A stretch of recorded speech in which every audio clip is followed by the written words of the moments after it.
welcome back to Liminal Village. We are very, very honored to welcome Scott Pittman with the lecture The Dharma of Permaculture. Scott Pittman is one of the foremost teachers of permaculture in the US. He taught the subject extensively worldwide on 4 continents. He is a founder of Permaculture Drylands Institute and co-founder of the Permaculture Credit Union.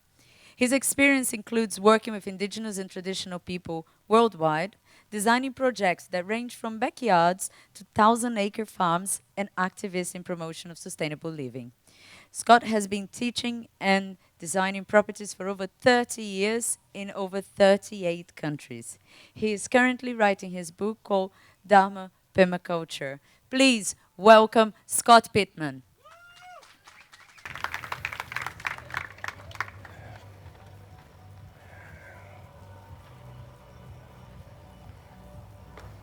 Hello.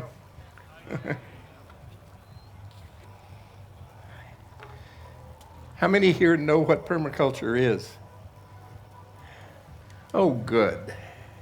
So I won't start at the beginning. How many people know what permaculture isn't? All right, we got a few hands. I guess I'll start off with a story about, well, first of all, a little about me. I started permaculture in 1984 in Kathmandu, Nepal. I'd met Bill Mollison in New Mexico, where I'm from, in the United States. And it really shook my tree. I really couldn't believe what I was hearing from Bill Mollison. And I asked how I could learn more. And Mollison said, well, he was going to retire after 2 more courses. So I could either go to Kathmandu or I could go to Bombay and take the course. So I quickly got my visa and told my wife, who was already convinced I was losing it, and this was the sort of final nail in the coffin of me headed to Kathmandu with this troglodyte named Bill Mollison. So I spent 2 weeks in the course, the permaculture design course, and then followed Bill to India. And subsequent to that, we sort of trekked around the world for 6 years, teaching everywhere, starting off in the Soviet Union, the former Soviet Union. One of the big lessons that Bill taught was that when you teach permaculture, you're not allowed to talk about spirit, and you're not allowed to talk about politics. Everything else was fair game. And I've been pretty much following that for the past 28 years, maybe.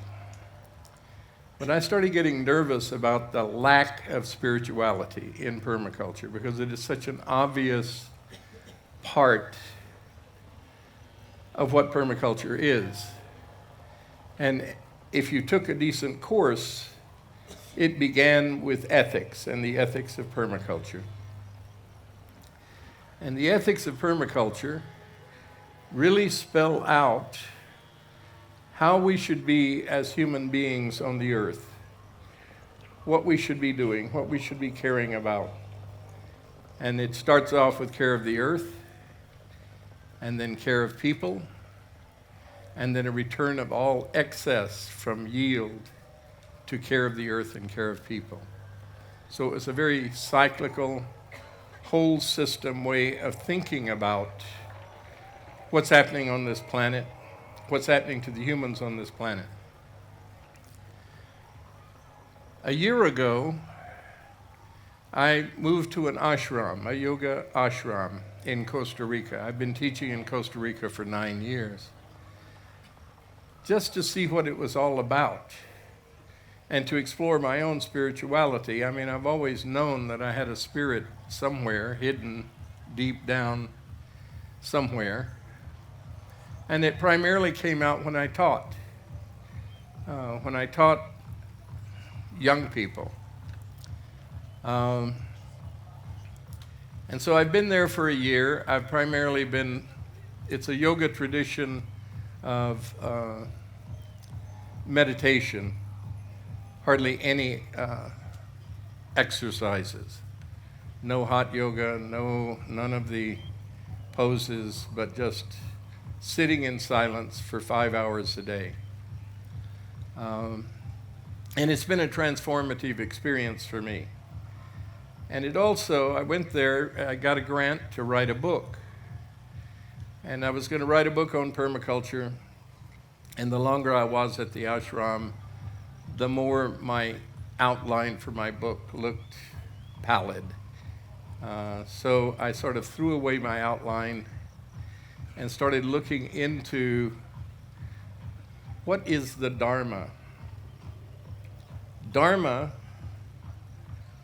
is a Hindu or a Sanskrit word, and it's essentially the laws of the cosmos. It's what keeps the stars and the sun and the moon and our planet moving in the way it moves, and it sort of reflects back on us. So we have a Dharma. I think most of us have lost that Dharma.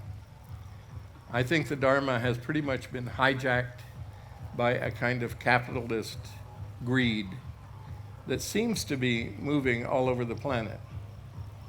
I happen to come from a place that has virtually zero Dharma, the United States.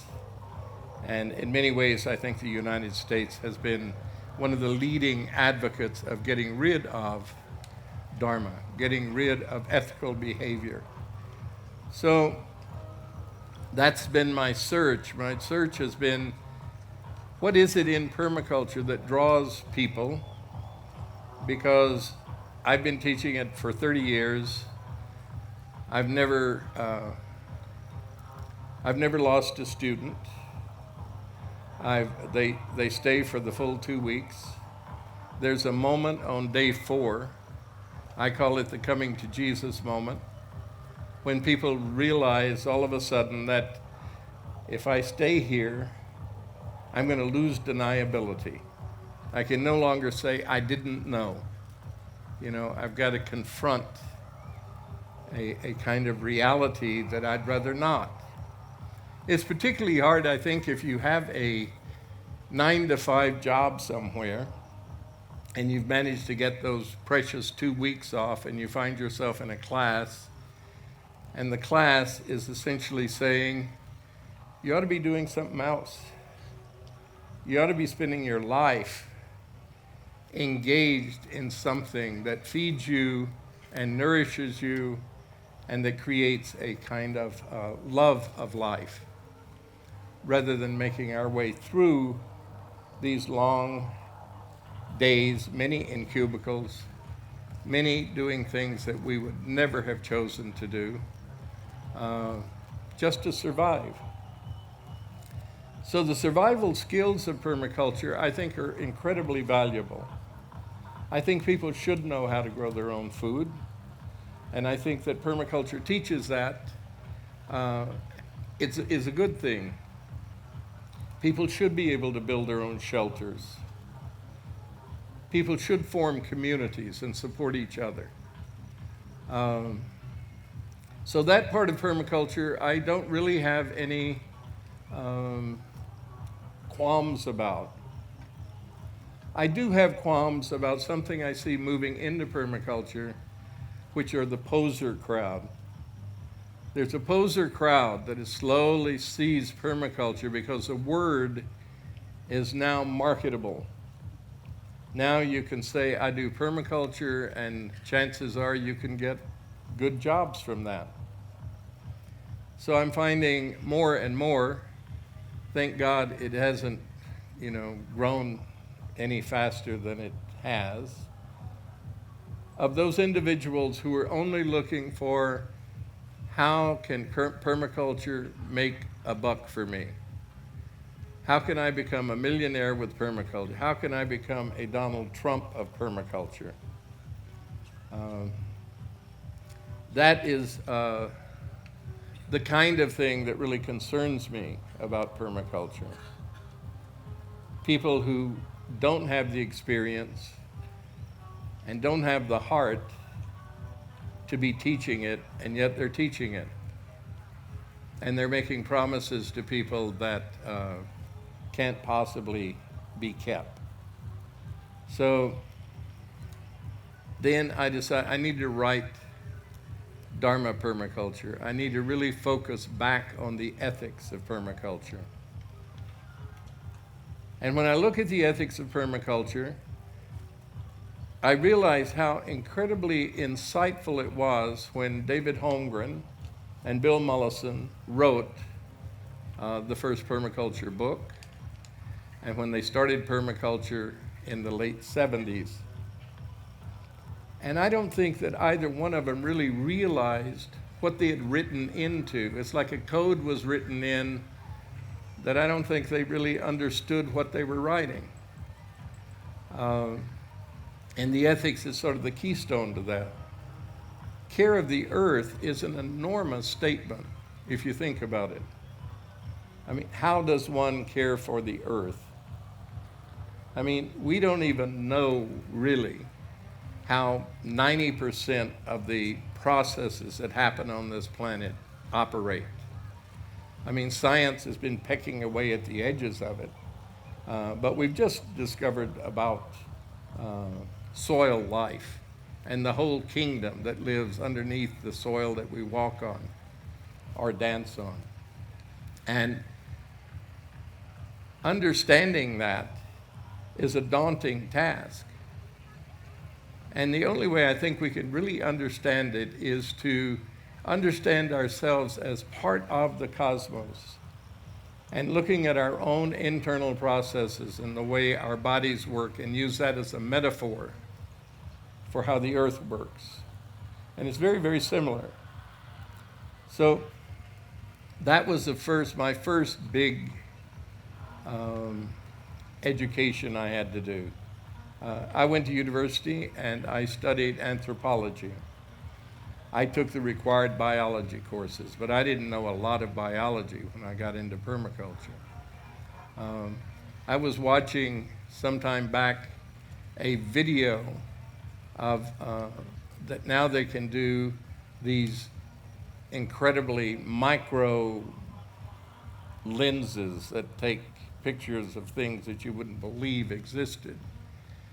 And realized in it the miracle that we are, the miracle that our bodies are, and what we can learn from that. Then care of people, the second ethic, is even more troublesome. And I think part of that is because we are so far removed from our tribal roots. We're so far removed from where our union with others took precedent over our individual needs and wants, to where everyone takes care of everyone else first. And I learned something about that in Ecuador in the 90s when I started working with the Guarani people. They had just been given their land by the government. It was big that the government gave them the land because it was already theirs. But there was a big ceremony, and the Guarani were brought in to Quito, and the Guarani, in a big ceremony, were given a map of their territory. These people didn't have a clue what that piece of paper was or what it meant, or never seen anything like it. They knew it must be important, but that was about it. They kept killing the oil field workers that were coming onto their territory. They were still trying to keep people off of their territorial lands. And the Ecuadorian government hired the Tiger Battalion to come in and start doing retribution on the Guarani. Every time they'd kill an oil field worker, then they would come in and chase a Guarani through the forest. So we decided and we set up an organization to draw on the ground the Huarani territory. And we spent over a year cutting a 3-meter swath following the map with the government surveyor of their territory, and we cut the trees in this 3-meter wide path all the way around their territory. And we planted shanta palm there. Shanta palm's what they use for their arrows and spears. And during the time we did that, the Huarani were with us. They camped with us. In fact, they built camp. It was amazing how fast they could throw up these big long houses and make hammocks and all of that. And we tried to describe to them what this line meant, you know, that this is it. This is where, because always before it was sort of a expanding and moving territory. But living in camp with them and their family and their children really gave me some insights on the way we once were.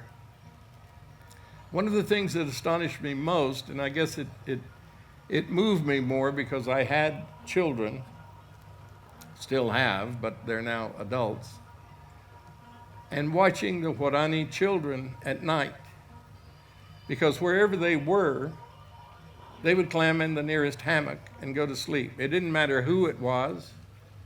They knew that they were welcome in any hammock in the little village that we created. And everyone took care of children. It didn't wind up being this kind of ownership relationship that so many parents have developed and abused, I think, in many cases. So that was when I first got my idea about this is really what community is. This is where everyone feels safe, everyone feels loved, everyone feels cherished, and you've got the whole community to teach you and to help you grow. So taking that back to the United States was a very difficult thing, you know, trying to talk to people about another way that we could be together, another way we could care for each other. The Huarani didn't have jobs. The Huarani hunted maybe 4 days out of the month for monkey or whatever they were eating, and they would gather roots for maybe 8 days out of the month. The rest of the time they were singing and laughing and joking and having a good time. And I think that's the way we were meant to be. And part of it, I think, is they were singing about their gratefulness for the bounty around them. They were singing about how much they loved the forest. So at that time, I decided that my spirituality really was more like the Huarani. It was just a kind of animism, because I've always felt forests and natural systems are sacred. I always feel like I'm stepping into a prayerful place when I go into a forest or go into some area that hasn't been mined or cut or abused in some way. So that's sort of the beginning of my learning about my own spirituality. The difference, I think, is that we have been so removed from tribal that it's a long road back. It's a long road back, and it's going to be a very different tribe than one that has ever existed. I think this festival is part of the creation of tribalism. How do we get back? How do we make it happen, and how do we make it endure? This is the first one of these events I've ever been to. And I must say, it was very intimidating on day one, just trying to wrap my head around it. What is this? What is going on? How are people dancing in all that dirt? But then I remembered some African dances I've seen to where they're throwing dirt up in the air and dancing in it. And it's what we allow. It's what we allow in our lives. The other thing I was thinking about with the Boom Festival in particular was what happens at the end of this? What happens tomorrow and the next day? Are people going back to cubicles in insurance companies and pumping gas in gas stations and doing that? Are they going to the next festival somewhere else?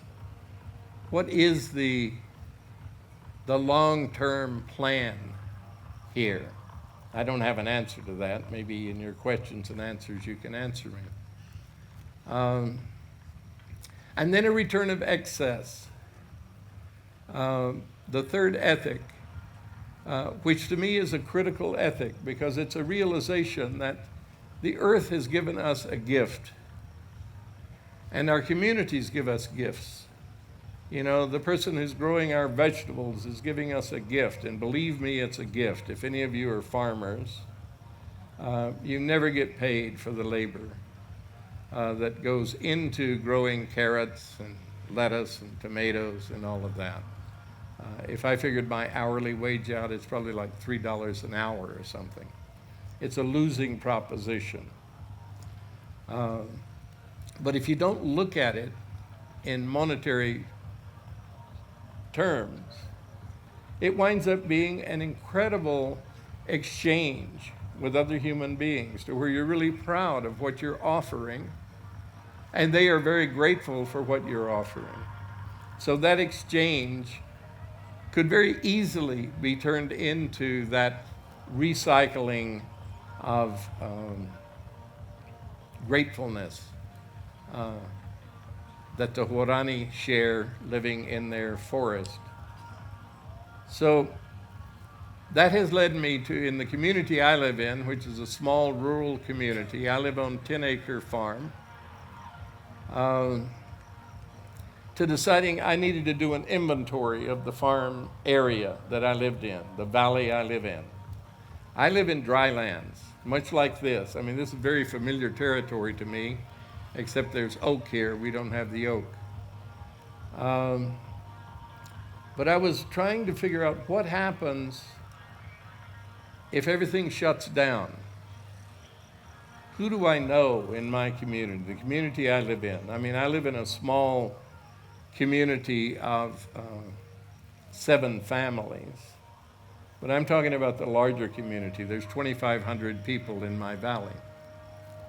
So I look at that and I try and find, do we have a blacksmith? Do we have someone who would actually do magic with metal? Who can actually build the kinds of things that we need, shovels and axes and hoes and those kinds of things. I look for people who could train horses when you can't get gas for your tractors anymore, and teach people how to use them. I was in Cuba 3 years ago. They had to take these people my age out of retirement and start ox drover schools because they weren't getting gas from Soviet Union anymore. And they couldn't run their tractors anymore. So they had to go back to oxen to plow the ground. And they took these old guys out of retirement and they started training young people how to train oxen, how to yoke them, how to hook a plow to them, and how to work with them. I'm old enough that I worked with horses. We didn't have oxen where I lived, but I was raised on a farm. And all of the small work, our gardens and stuff like that, we plowed with horses. We never used a tractor. I think that kind of inventory is very, very necessary. That we all should know what are the skill sets in our community. Who can we turn to?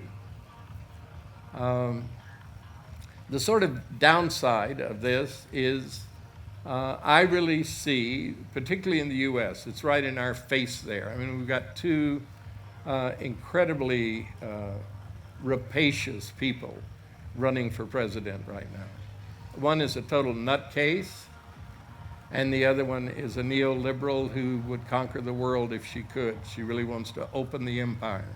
She really wants to create the biggest empire that ever existed.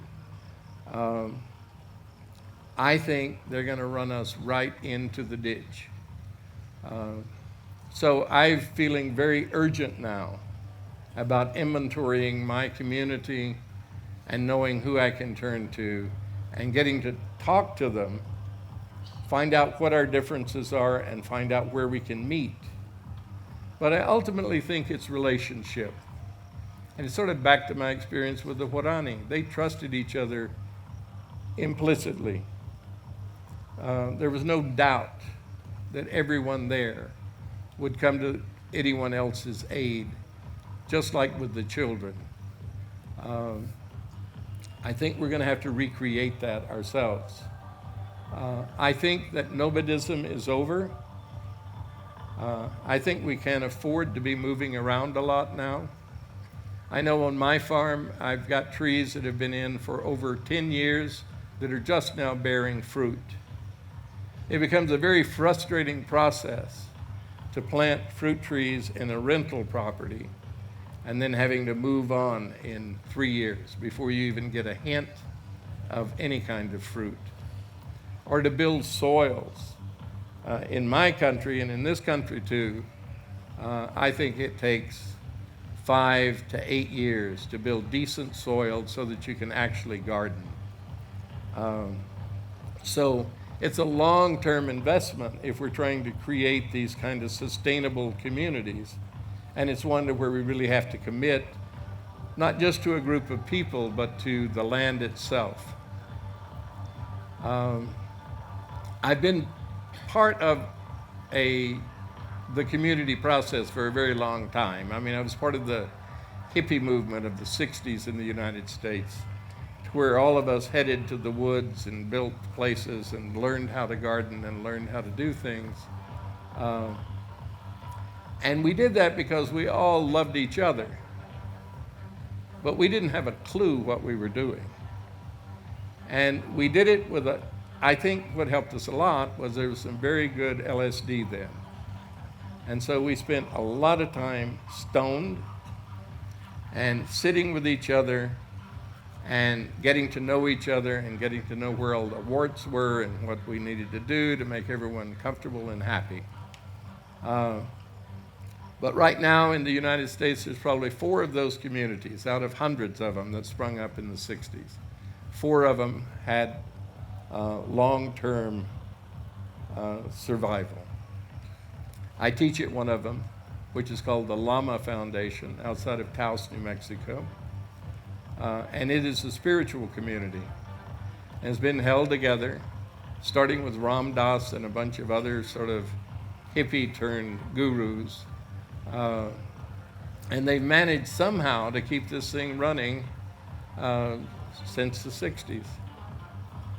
In 1968, 1992 or 3, one of their neighbors down a couple of miles away was burning trash out in his yard. And he left it burning, and he went inside to have a cup of coffee or a beer. And a big wind came up, and it started a forest fire that blew right through Lama Foundation. It burned everything. The only thing it left after the fire was the main central meeting place, which was a big geodesic dome. It was huge. And everyone moved into that geodesic dome.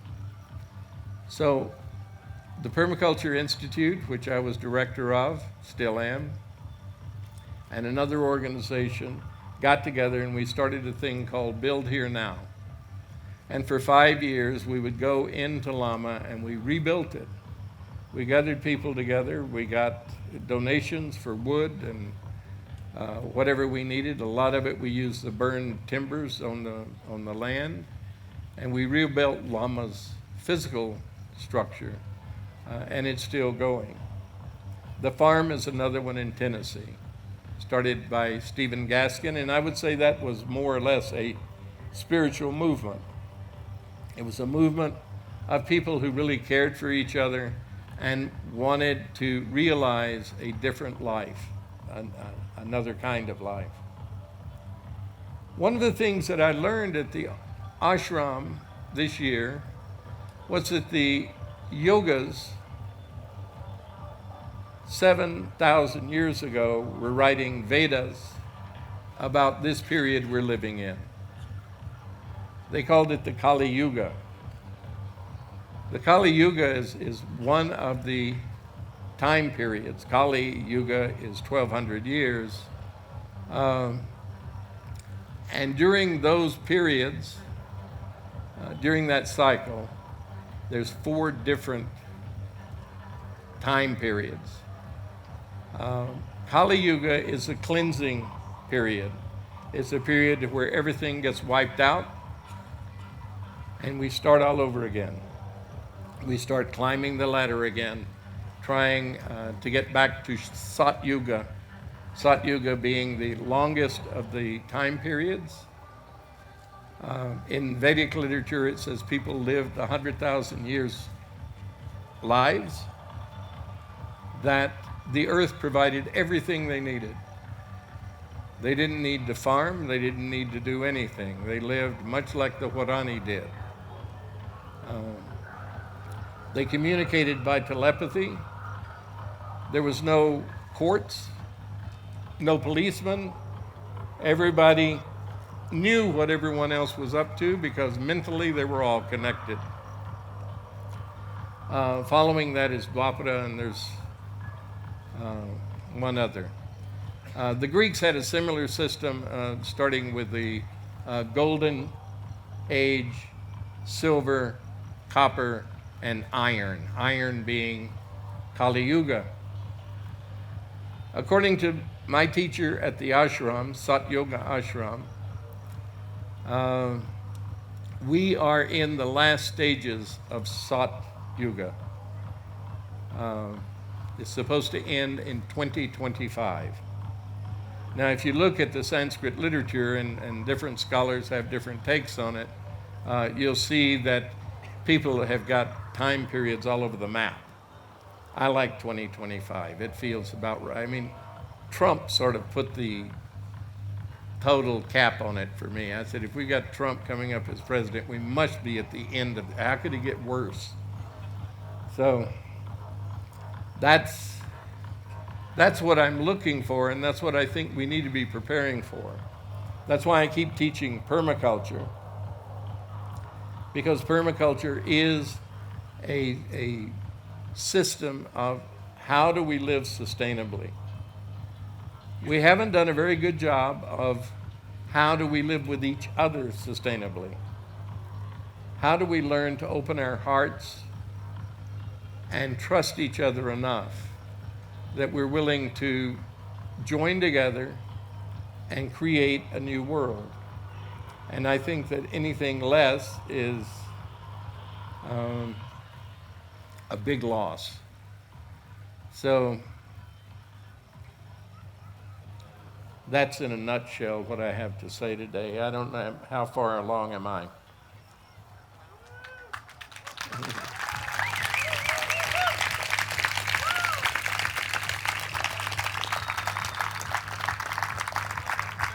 Yeah.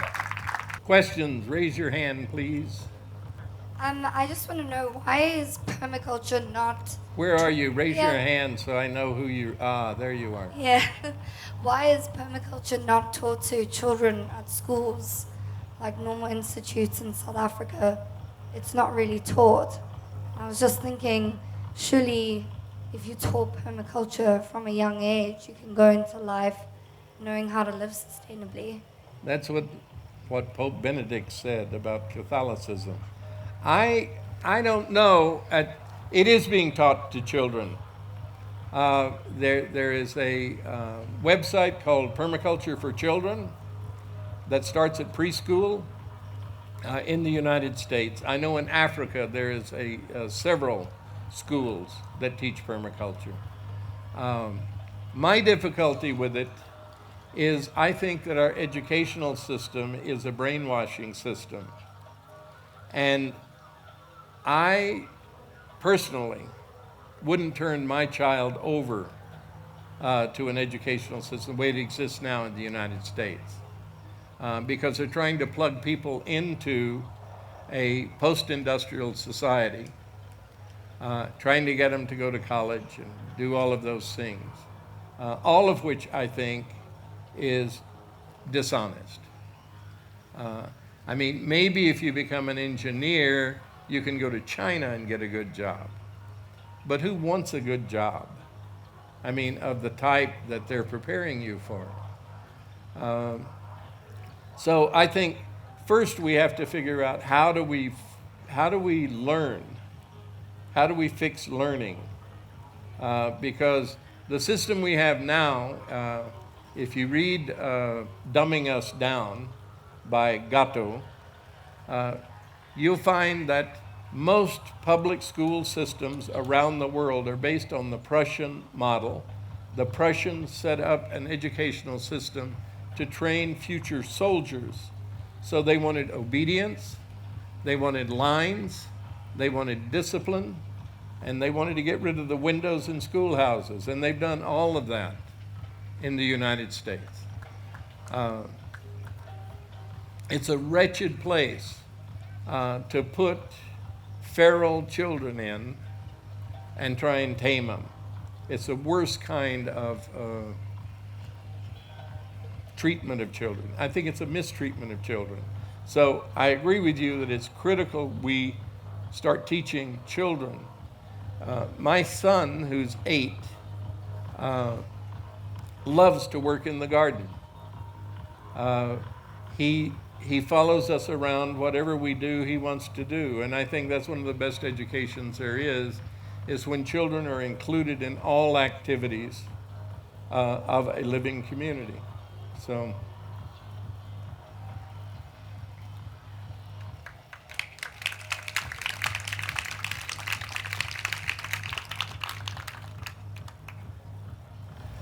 Hi. My question should be a bit technical. Is how about an advice to build soils? Plow or not plow? Use animal manure or not? For example, on a land like this one, what do you do? I didn't understand you. What your approach when to build soils? Do you plow or do you not plow? Because there are two different ideas. One says, hey, don't plow the soil. Others say, go and plow the soil to enrich the soil with manure and etc. Okay. Agriculture is as broken as education is broken. I got rid of all of my gas-driven equipment. I don't have a tractor. I don't have a rototiller. I do all of the work with a giant fork, a digging fork. It's a two-handled fork that you can jump on and get it down 18 inches into the soil.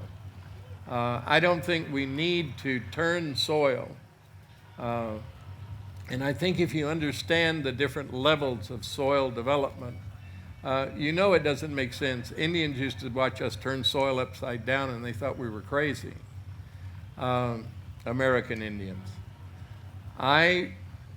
It took me a long time to learn that lesson because it's another one of those labor-saving techniques that's being pushed, I think, mainly by the petroleum industry and people who are into monoculture, agriculture.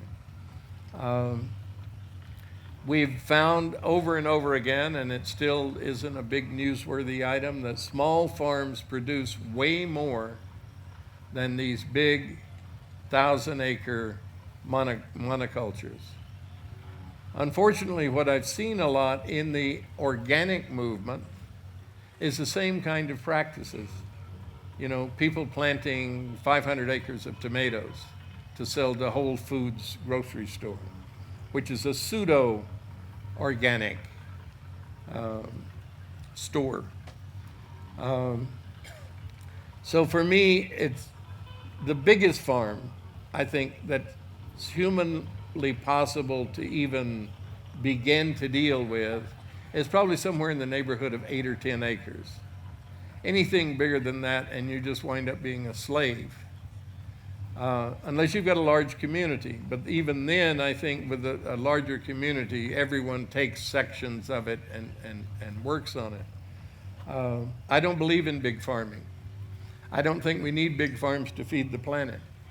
So no chemical fertilizers, no bug spray, no biocides of any kind. One of the statements in permaculture is that we try to mimic nature and the way nature has been sustainable. The only guide we have to sustainability is natural systems. There's none other exists. So if we look at it, there's no chemical sprays, no tractors, no nothing. It's a highly productive ecosystem. And I think we need to recreate that. We have to recreate the Garden of Eden. Does that answer it?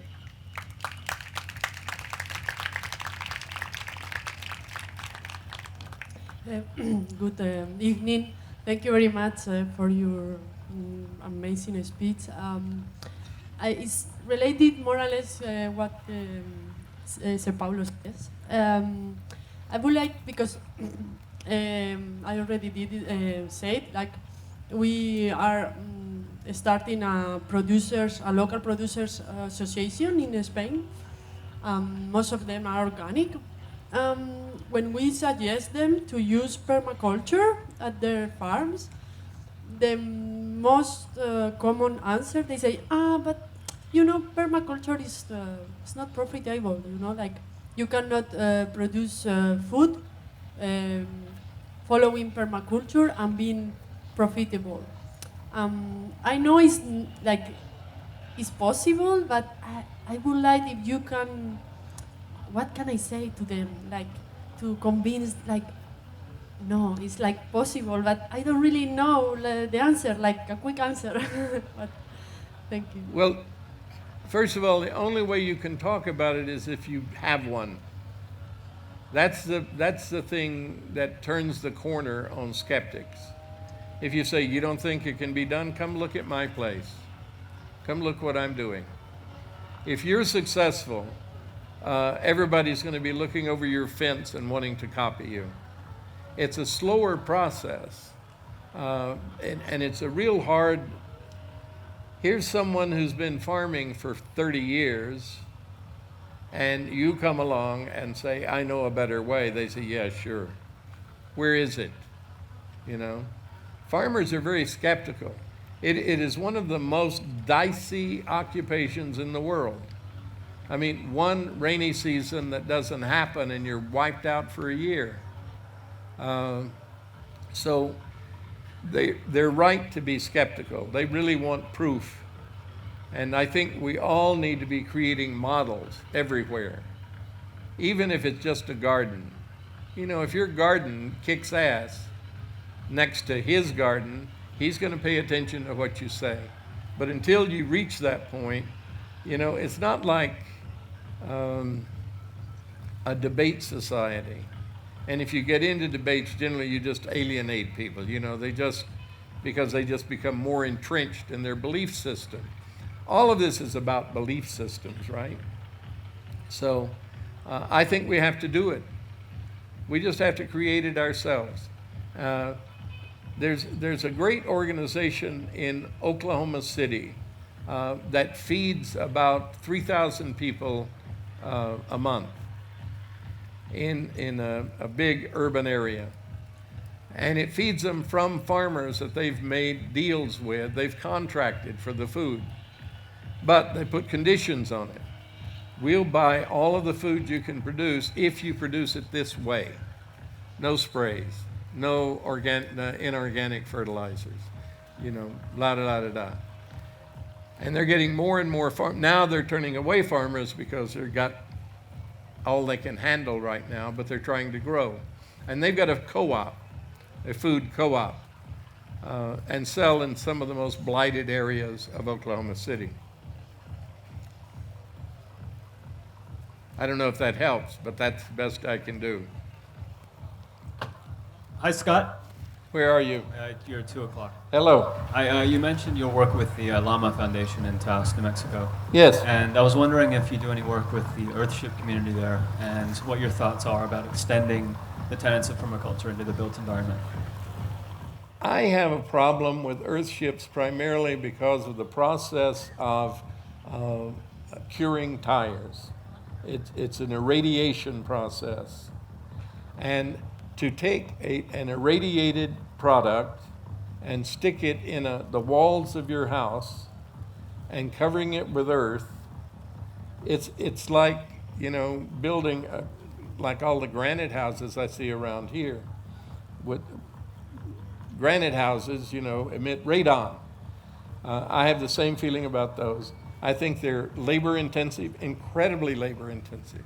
I mean, I see most of this crowd here, you can go out and bust it, you know, with a 15, 20-pound sledge and pound dirt in a tire. I can't, and I won't. I would a lot rather be using that energy for something else.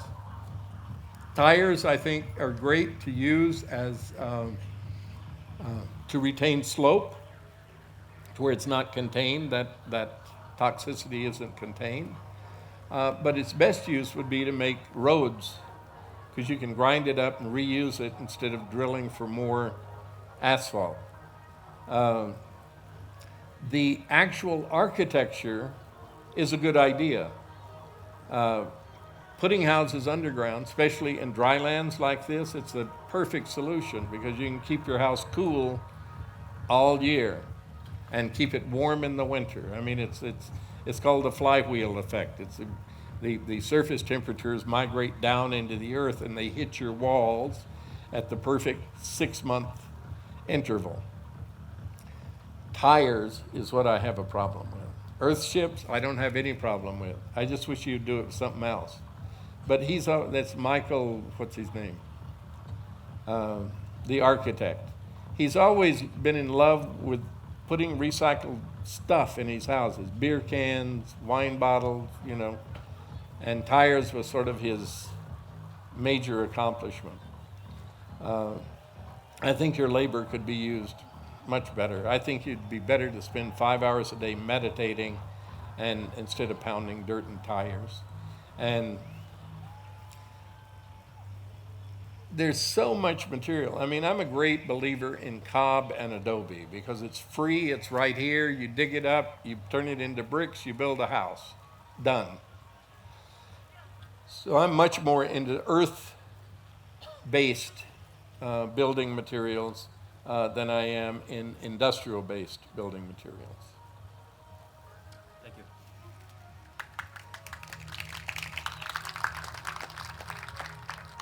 Well, I met permaculture in 2009, and since then I've been practicing it right here in Portugal. I have a question for you, which is, I feel, being my practice now for some years, that we really have to develop more and more and more all over the place. So I would like to ask you if there's a way, what do you feel is the way to spread this the more we can all over the place. I'm here in Portugal, and I would like also to invite you and all of you present here to visit just around the corner. It's 20 meters around the corner where we are presenting our permaculture project using the keyline system, holistic management and many other tools to try to restore soils in the Alentejo in the south of Portugal, where there's very poor soils, where we planted an orchard using the keyline system and so many other tools. And I'd like to invite you to just take a small look in some of the pictures that we've been in our project, and all of you present here, just having this opportunity. And how do you think that we can expand more and more this, because I feel that if you don't do anything in the next 20 years, then we have to rebuild the planet somehow, the ones that are left. Thank you. I think that I like keyline. I mean, that would be one of the conditions I would use a tractor, especially if I'm working in broad scale. And then I would burn the tractor. Do the keyline and then get rid of it. Better if you could lease the tractor rather than buying it, you know, because they cost a fortune. Dry lands in particular is very good for. Keyline is a great way to rehumidify soil and to harvest water off the landscape. You're at the beginning of doing what I was just saying. You're creating a demonstration. The next thing you need to do is teach it. So as soon as you've got, you know, I don't know what you're growing, olive trees but whatever you're growing, invite farmers over. Walk them through it. Explain to them, because keyline is such a no-brainer, really. Once you understand what it's all about, it's like, oh, that's all I've got to do? So, and I think most farmers recognize that immediately, particularly if they see it. You know, if they see that you're working just off contour, they see it. So I think you're doing the right thing. Just amp it up, get some good teachers in, or you become a good teacher, and show people what you're doing. This country desperately needs it right around here. Get rid of the eucalypt, you know, quickly before the whole country burns down.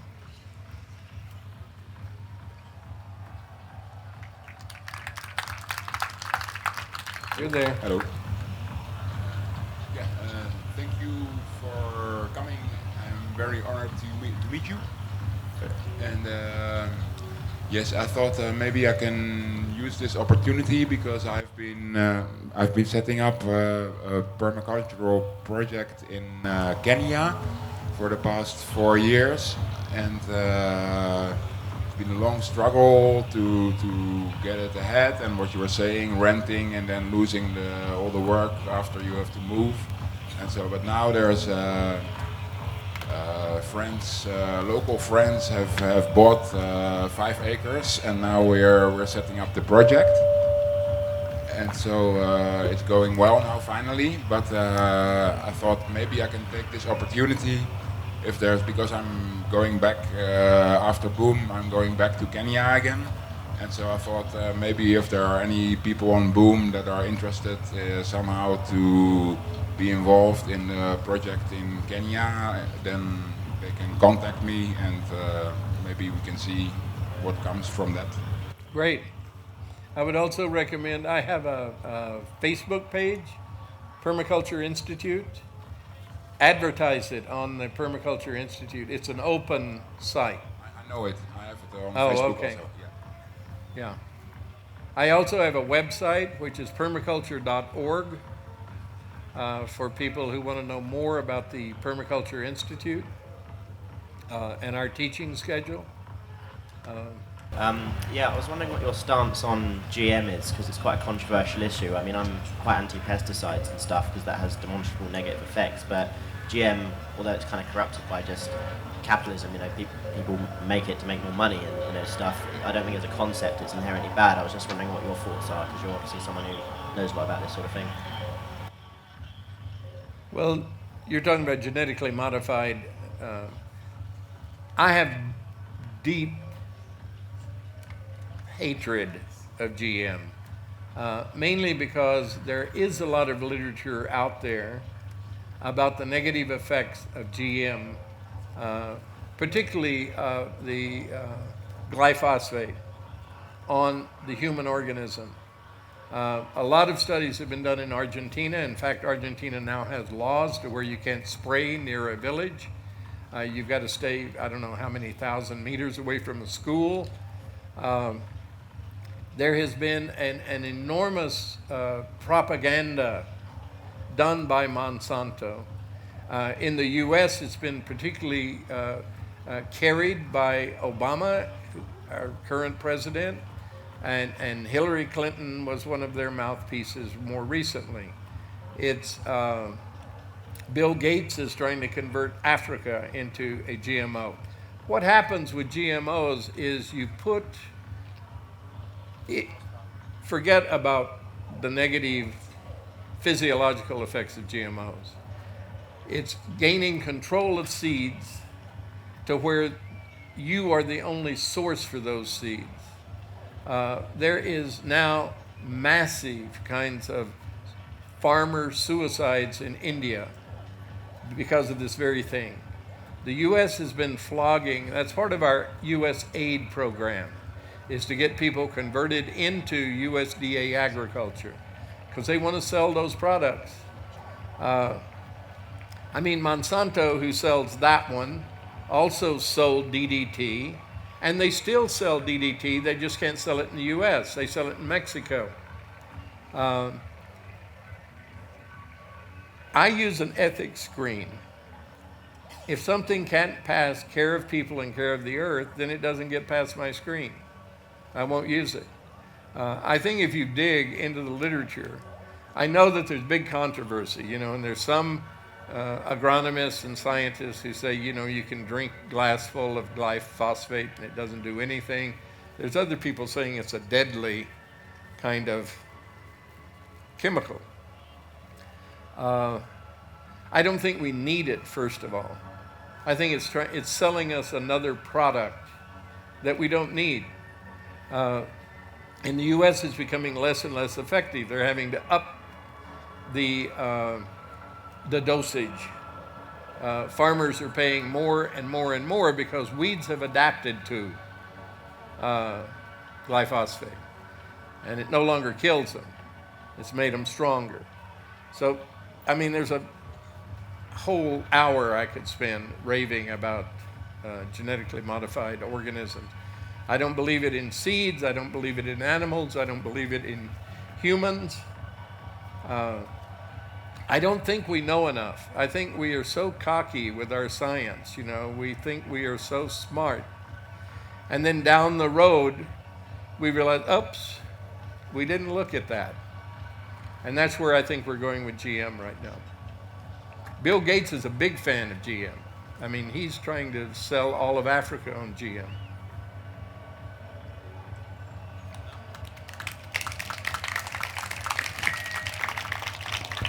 Hello.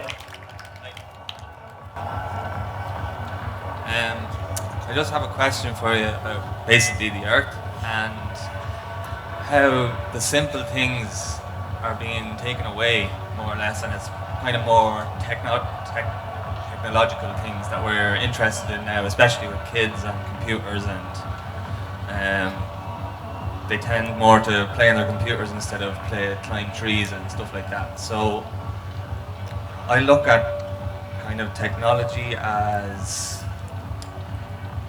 a bad thing and a good thing, but I'd like to see what your views are on that. Do you think maybe the technological world is ruining the simple things, or do you think maybe? I just want to know what you think on that. I hate it. My son has never seen a TV. We don't have TVs in our house. Why? Why would you have a TV in your house? Unless you want to buy a new Ford or something. Plus, children's physiological process changes when they're in front of a screen. So I use technology, primarily computers, as a library more than anything else, just to find stuff, because it's an incredible tool for getting answers and finding out where seeds are and finding out what people are doing. I see children in Costa Rica where I teach a lot, 6 and 7 years old who are on whatever these things are that everyone holds and plays with. I don't have a cell phone. I don't have a microwave.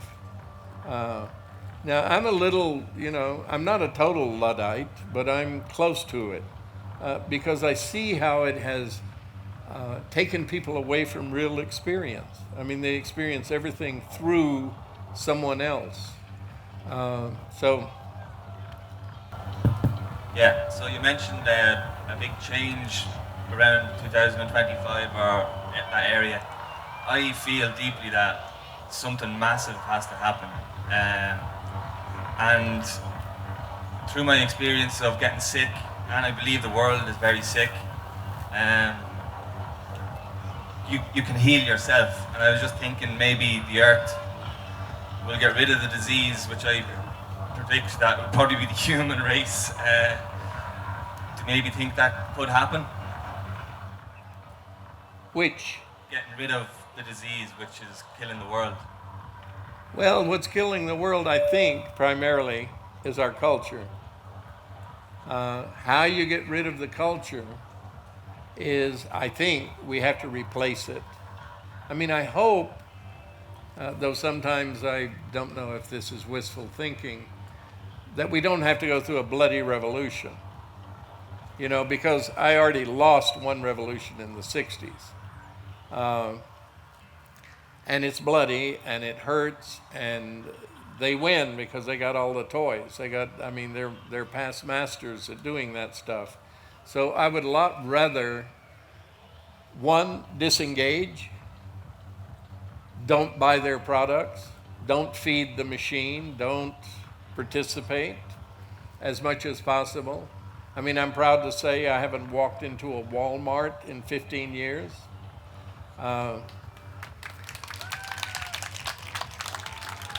But I think we have to start with those small steps. We just start with, I'm not going to do this anymore. I'm just not, I've been toying with a bicycle. Well, I'm a little long in the tooth to be, riding a bike to Costa Rica. But I think slowly we disengage, and as we disengage, we have to have a plan. Where are we going? And I think it's folly to try and do it on your own hook. I think you've got to do it with others. That's why farm families were so huge, because it takes a lot of labor, a lot of hand labor if you're doing that kind of work.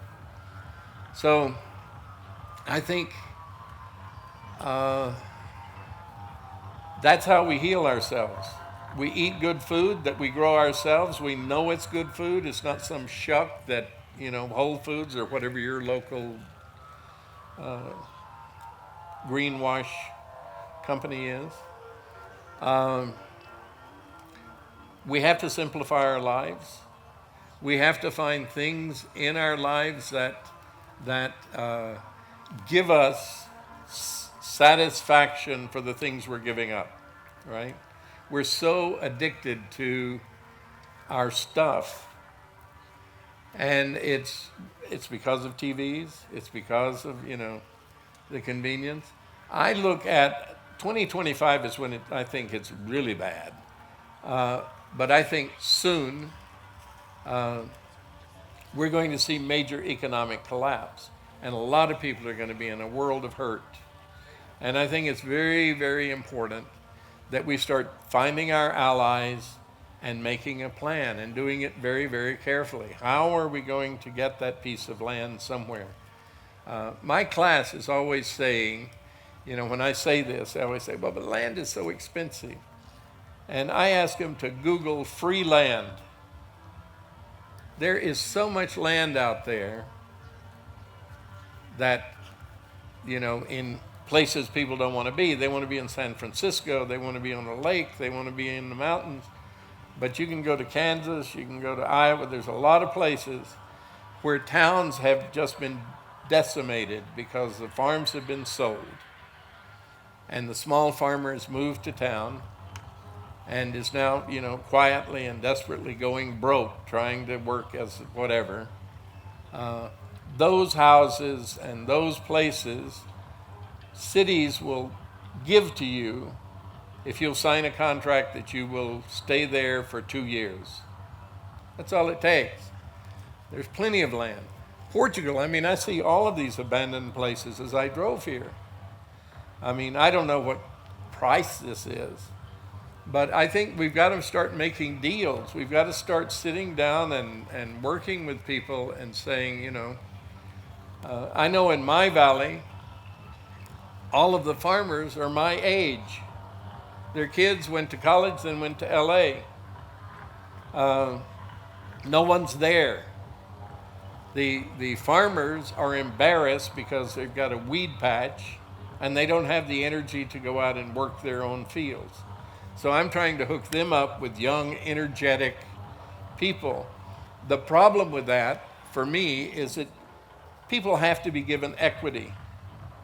You can't ask someone to come bust their butt for, 3 years getting your place back up in good shape, and then they walk away with their backpack and a thank you. There has to be equity. And that has been the hard thing to work out, because these old farmers are into it. Then they talk to their kids, and their kids freak out because that's their inheritance. And they want to divide it up into little lots and put trailer houses on it, because they know there's a lot of money in that. So how do you win the hearts and minds of that older generation who really love farming? But we got to start. We got to start somewhere. So I talk to people all over the valley. Thank you very much. I'm told it's over.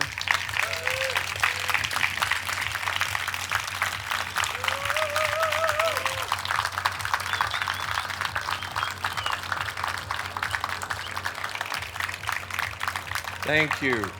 I hope you all go out and do incredible shit.